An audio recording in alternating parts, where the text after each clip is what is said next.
अस्सलाम वालेकुम dear students, अपने चैनल में आप सभी को खुश आमदीद कहता हूँ। आज का जो हमारा टॉपिक है वो डॉक्टर अल्लामा मोहम्मद इकबाल के नज़रियात के हवाले से है। बुनियादी नज़रियात अल्लामा इकबाल ने जो पेश की है उसमें पहले नंबर पर है इकबाल का नज़रिया खुदी, दूसरे नंबर पर है इकबाल का तसव्वुर बेखुदी, तीसरे नंबर पर है इकबाल का तसव्वुर अक्ल इश्क, चौथे नंबर पर है इकबाल का तसव्वुर कौमियत व मिल्लत, पाँचवें नंबर पर अल्लामा इकबाल का नज़रिया है इकबाल का तसव्वुर मर्द मोमिन,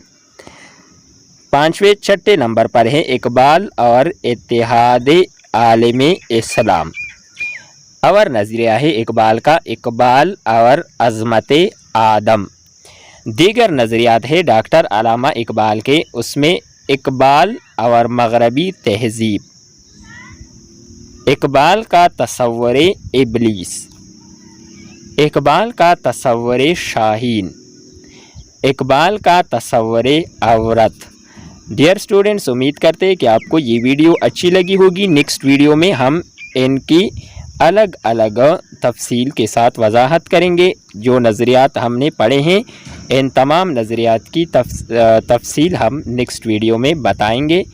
नेक्स्ट वीडियो के साथ दोबारा मिलते हैं। खुदा हाफिज़।